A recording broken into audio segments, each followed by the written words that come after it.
Hai semua, kita berjumpa lagi di DP Channel.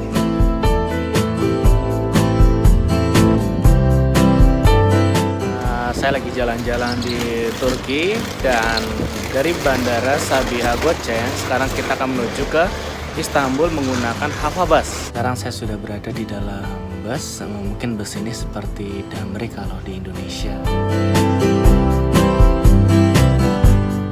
Untuk kali ini mungkin saya akan bagi beberapa episode karena saya 9 hari di Turki dan backpacker.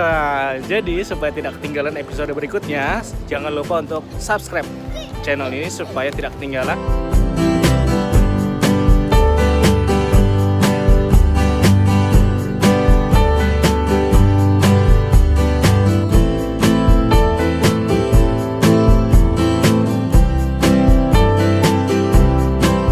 Nah, yang di belakang saya ini adalah Galata Tower.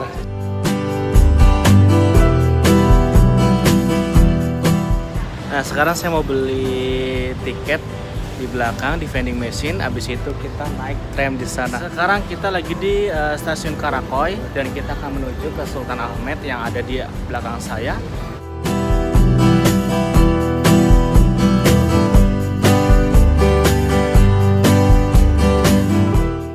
Dulu nih untuk check-in mau naruh tas yang gede ini. Jadi katakan pada Dilan bahwa yang berat itu bukan rindu tapi tas ransel. Sekarang udah di hotel untuk istirahat sebentar. Soalnya tadi pagi itu penerbangan jam 4 pagi.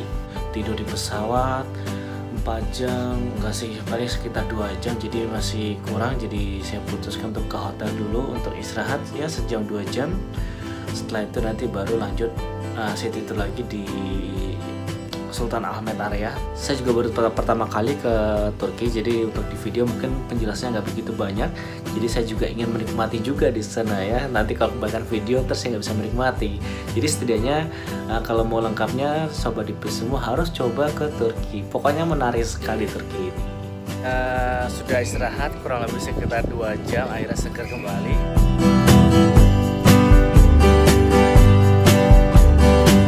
Saya lagi di Hagia Sophia di depannya dan saya tidak sendiri hari ini. Saya ketemu teman saya yaitu Mas Arif. Halo ya. Sobat DP Channel. Asik. Jadi dia akan nge-guide saya selama di Istanbul, menemani ini.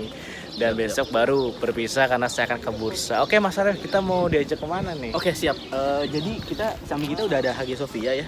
Cuman kita kebetulan lagi ada di depan Topkapi Palace ya. Nah, jadi kita langsung masuk aja ke Topkapi Palace. Ya, kenapa harus ke Topkapi Palace? Karena besok tuh hari Selasa dan tutup Topkapi Palace. Betul. Dan jam 4 terakhir ya Mas ya? Betul, jam 4 terakhir masuk orang. Oke, kalau jam 5, jam 4 terakhir masuk. Oke, kalau gitu mari Siap. kita melihat ada apa yang di dalamnya. Turki itu ada 32 sultan. 6 sultan terakhir tinggal di Dolmabahce, termasuk Atatürk, presiden pertama Turki. Sisanya tinggal di Topkapi. Gitu. Orang-orang Turki bilang itu kita belum lengkap, belum sah, belum dicap kita udah ke Turki kalau kita nggak masuk ke Topkapi Palace. Kenapa? Kenapa? Karena ada di sinilah intinya barang-barang bersejarah, benda-benda bersejarah kayak pedang Nabi Rasulullah SAW, kayak tongkat Nabi Musa ketika membelah laut, ada pedang Nabi Daud ketika mengalahkan Jalut. Ya. Berarti sekarang saya belum sah. Saya akan Sebelum sah lihat kalau udah masuk ke Topkapi Palace. Yuk kita masuk ke Topkapi Palace. Kita sudah masuk ya ke Topkapi Palace. Jadi saya sudah sah ke Turki. Ya. Di sini kita bisa lihat apa aja nih Mas? Oke. Jadi ini pintu masuk kita ya. Ini kita sudah ada real benar-benar di dalam istananya gitu. Nah, kita bisa lihat di sebelah kiri. Nah, itu adalah gedung DPR istilahnya, paripurna. Mereka rapat dulu di situ. Gedung parlemen. Nah, di gedung parlemen betul. Masih aktif sampai sekarang, Mas? Tidak. Sekarang hanya hanya ditunjukkan saja. Jadi hanya dijadikan museum aja. Gitu. Itu mereka rapat di sana. Ini adalah contoh dari lantai Topkapi Palace zaman dahulu. Gitu. Jadi dulu nih lantainya kayak gini. Ini yang original berarti ya Mas? Betul, ya? ini original. Ini sengaja tidak diotak-atik oleh pemerintah. Ini menara terkenal banget. Kalau kita naik Bosporus terus dari dari Selat Bosporus ini pasti kelihatan. Ini namanya Menara Justice atau Menara Keadilan. Nah, kalau zaman dahulu ini terkenal sekali, menandakan bahwa ya kita sudah sampai di Topkapi Palace. Ini menaranya.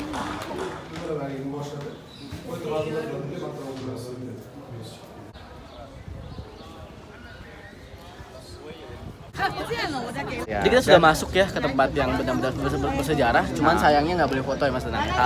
Jadi kita ceritakan aja. Jadi dalamnya itu mungkin sobat DP semua sudah sering dengar ya kalau di Topkapi Palace ini ada peninggalan-peninggalan nabi-nabi yang terdahulu seperti jenggotnya Rasulullah, terus ada pedangnya juga, terus juga ada apa ya namanya? Penutup kepala itu turban ya, turbannya Turban. Nabi Ibrahim. Terus juga ada jejak kakinya Nabi Muhammad, terus juga ada pedangnya Nabi Daud, terus juga ada apa lagi Mas? Ada pedang keempat khalifah. Pedang keempat kalian. Pokoknya banyak sekali. Cuman kita tidak bisa dokumentasikan, memang tidak boleh, tapi kita hanya ceritakan saja. Nah, Sobat DP semua, di belakang kita ini ada pemandangan bagus sekali. Ini adalah Selat Bosporus. Jadi Selat Bosporus ini merupakan selat yang memisahkan Istanbul dengan Asia dan Eropa. Di belakang sana itu Istanbul bagian Asia, dan sekarang kita berada di Eropa. Ya. Ini adalah pertama kalinya saya menginjakkan kaki di Eropa. Kalau dikira-kira Turki ini berapa persen yang berada di Asia sama di Eropa? Apa nih penduduknya? Luas Oh, wilayah. luas wilayah. Oke. Untuk luas wilayah jelas luasan benua Asia ya. Jadi perbandingannya 78% dan 22%. Gitu. Jadi Eropanya 22%, Asianya 78%. Itu yang Perbandingan Istanbul. wilayah, betul, Istanbul. Lalu kalau seluruh Turki? Seluruh Turki, baik. Untuk seluruh Turki itu bagian Asianya 95%, bagian Eropanya 5%. Oke, kalau gitu Mas Arif, kita lanjutkan Siap, perjalanan siap. kita. Oke. Sekarang kita sudah di Hagia Sophia. Oke.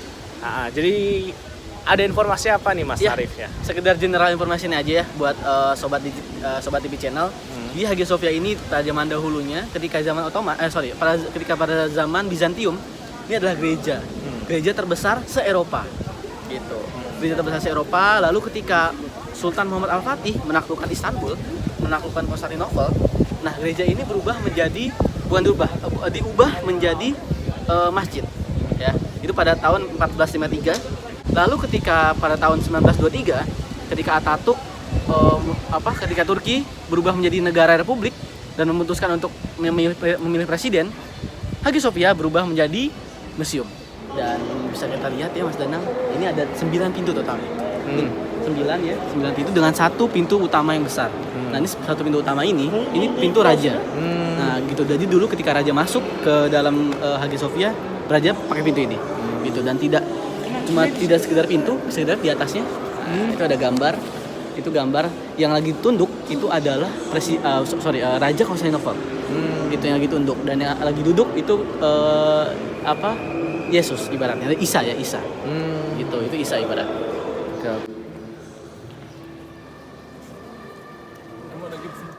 Untuk sahabat TV ya yang penasaran kenapa pemerintah Turki masih membiarkan gambar Yesusnya berada di tengah-tengah lafaz Allah dan Nabi Muhammad, karena satu-satunya alasan adalah toleransi. Jadi karena pemerintah Turki ini penuh dengan toleransi, jadi terutama Muhammad Al-Fatih, mereka tidak mau menghilangkan arti makna dari tempat ini sebelumnya. Sekarang saatnya kita lanjut ke tempat berikutnya Mas Arif ya.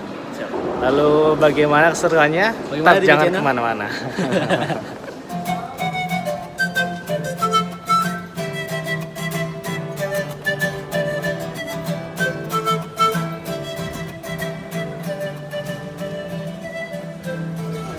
Nah, Sobat DP semua, sekarang kita sudah sampai di Blue Mosque atau Sultan Ahmed Mosque. Dan Ini masih berfungsi ya masjidnya. Masih sangat berfungsi. Dan di sini juga banyak sekali turis-turis dari mancanegara dan juga gak hanya orang muslim tapi orang non muslim juga bisa datang ke sini. Yang terpenting mengikuti regulasi yang ada di sini juga ya, seperti menutup aurat. Lalu apa nih cerita yang ada di masjid ini, Mas? Oke, jadi untuk Sultan Ahmed Mosque sendiri ya, awal-awalnya mungkin sobat DP pada penasaran nih, kenapa sih dibilangnya Blue Mosque? Jadi kenapa namanya Blue Mosque? Padahal kan awalnya Sultan Ahmed Mosque ya. Gitu. Jadi sebenarnya turis-turis asing, terutama bule itu Mas Danang, itu mereka susah katanya. Mereka susah menyebutkan kata Sultan Ahmed. Dan itu mereka lupa katanya. Mereka sering lupa. Mereka susah menyebutkan. Akhirnya ada sebuah wartawan ya katanya, ada sebuah penulis dia sini. Beliau menyebutkan untuk menyebutnya Masjid Biru atau Blue Mosque. Kenapa? Sebenarnya kan nggak biru-biru amat ya, bisa kita lihat nggak biru-biru amat. Mungkin karena kubahnya aja dan itu juga tidak terlalu biru. Tapi ketika nanti kita masuk ke dalam, ketika nanti kita melihat keramik-keramiknya itu mendominasi biru mereka. Gitu. Mereka mendominasi biru dan mereka itu ya memang keramik-keramiknya biru. Akhirnya beliau menyimpulkan kalau kita sebut ini Blue Mosque dan itu gampang diingat oleh. Jadi Sobat DP semua, jadi dulunya adalah Sultan Ahmed Mosque atau Masjid Sultan Ahmed. Cuma karena banyak turis asing yang sulit menyebutkan nama masjid tersebut sehingga diputuskan untuk mengganti namanya jadi bukan tapi disebut juga sebagai Blue Mosque karena nama lain ya. Di dalamnya itu ornamennya mungkin lebih didominasi oleh warna biru.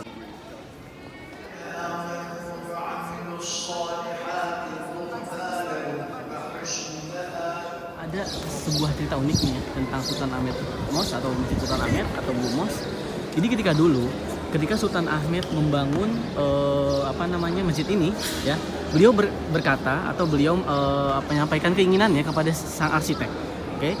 Beliau berkata, tolong bikin kubah masjid saya itu berwarna emas atau tolong bikin kubah saya itu emas. Semuanya emas, tolong. Nah, emas itu bahasa Turkinya adalah altın ya. Dan ternyata arsiteknya itu salah dengar. Beliau dengarnya altı. Nah, dalam bahasa Turki, altı itu adalah 6, sedangkan altın itu adalah emas. Nah, ketika masjid ini jadilah 6 menara. Kita udah city tour, udah muter-muter Hagia Sophia, Sultan Ahmed Mosque, terus juga Topkapi Palace, dan tadi pagi sudah dari Taksim area. Dan sekarang waktu sudah menunjukkan jam berapa?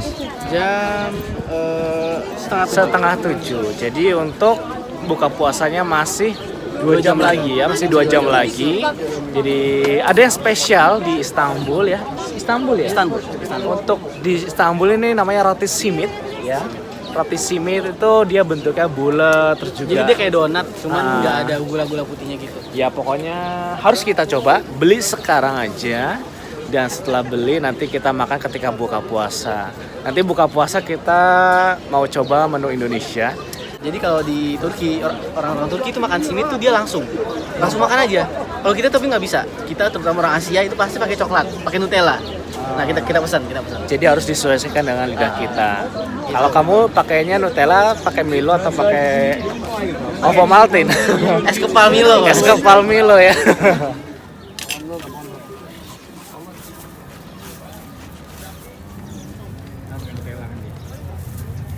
Kita akan menuju ke restoran Indonesia yang ada di Istanbul menggunakan tram ya. Tramway. Di Istanbul ini ada 3 jenis angkutan ya, guys. Pertama ada Metrobus, itu dia kayak Transjakarta, kayak busway. Terus yang kedua ada Metro, itu dia bawah tanah ya. Kayak railway. Terus kalau ada satu lagi tramway. Jadi ada 3. Ini tramway-nya ya. Kita kalau mau pakai transportasi umum di Istanbul, kita pakai Istanbul Card ya. Kita tinggal bisa beli. Kita tinggal bisa beli di vending machine. Oke, yuk kita naik. Ya. Nah, saya ingin melanjutkan yang tadi soal kartu ini. Jadi kartu ini, misalnya kita datang berkeluarga, bisa berempat, kita beli satu juga cukup karena satu kartu bisa dipakai berame-rame. Asal isi saldonya banyak aja. Tinggal isi saldo aja karena pas mau masuk tinggal tap. Kalau di Dubai satu orang harus punya satu karena setiap masuk ngetap, pas keluar juga harus ngetap lagi. Nah, jadi kalau di sini jauh dekat harganya sama ya Mas ya? Sama, jauh dekat sama. Nah, berarti kalau misalkan kamu cuman butuh pergi satu stasiun, yang mending ya jalan aja kalau mau hemat ya. Oh iya, dan satu lagi, kalau semuanya sama ya, jauh dekat harga sama, cuman kalau kita pakai Metrobus, itu kalau kita kan ngetap itu terus agak mahal. Dia 3,60 atau mendekati 4. Nah, dia setelah kalau kita dekat, kita pas keluar ada lagi tempat buat ngetap. Itu ntar dibalikin uangnya sama mereka. Nah, kalau kita dekat nih cuma misalnya bayarnya full, tapi itu cuma 2 stasiun atau 1 stasiun. Nah, kita ngetap lagi dibalikin lagi duitnya sama mereka.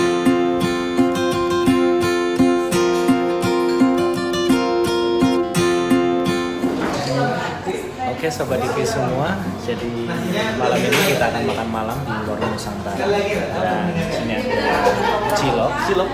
Ada apa lagi Mas? Ada bakwan, Favorit nasi goreng.